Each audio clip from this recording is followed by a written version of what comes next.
Welcome back, my fellow radiation nerds! Today we'll take a closer look at a budget Bicron scintillator probe and whether it is any good.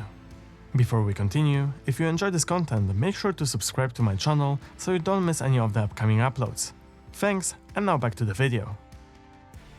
The detector we will be covering today is the Bicron 1.12 by 1.12 M3/1.12L, part number I600-2265. And what really caught my attention is that those scintillators can be found for dirt cheap, often below 100 euros, making them one of the most affordable scintillator probes on the market. Originally, they have been designed for use in portal monitors, which is why these detectors have this weird, quirky cubic design, and the cable awkwardly sticks out to the side. Since I wasn't a fan of that, I decided to modify my unit by adding a BNC connector to the back. It was a pretty simple mod, and if you decide to do it for yourself, be sure to properly seal back the detector to prevent any light leaks, as they will permanently damage the photomultiplier tube, resulting in the failure of the detector. However, what really counts is on the inside, and that is a 1.12 by 1.12 by 3-inch sodium iodide crystal, making the probe very sensitive to gamma radiation, resulting in background alone being at around 5 to 10,000 counts per minute.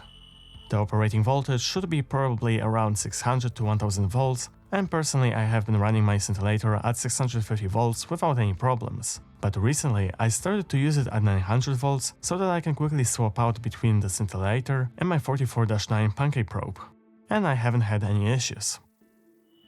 The extra sensitivity of the detector came in handy during my recent trip to the Military Aviation Museum in Berlin, where I could easily pick up radium dials in the airplanes from even a few meters away. I also took it on my recent uranium prospecting trip, and it performed absolutely fantastically, being able to detect rocks buried deep underground, which I wouldn't be able to find with a traditional Geiger counter. One possible downside of this detector is that actually it might be a little bit too sensitive. As mentioned before, the background alone is between 5 to 10,000 counts per minute, which makes only the ×10 and ×100 scale usable on my Lulu Model 3, and hot rocks like the ones I have found during my recent trip will quickly max out the meter.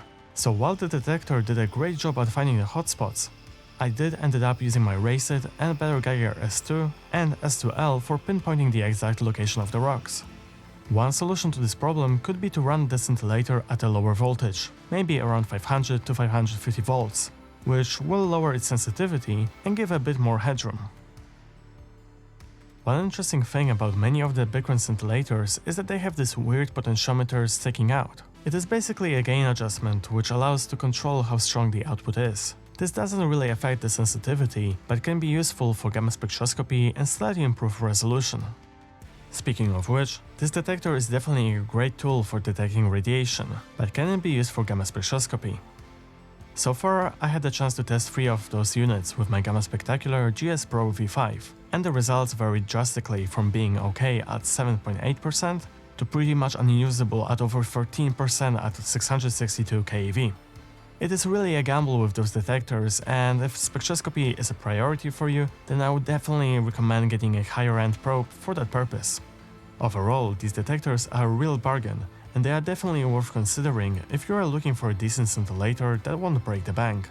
It won't produce amazing gamma spectra, but for radiation detection, it works great. I wanna hear from you. Do you have any scintillators in your collection? What do you use them for? Let me know in the comments below. Thank you so much for watching this video. I hope you enjoyed it and learned something new. If yes, please consider giving it a like and subscribing to my channel so you don't miss any of the upcoming uploads. Also feel free to check out my coffee page where you can donate a nice cup of radioactive coffee and support my work financially. And remember, stay active.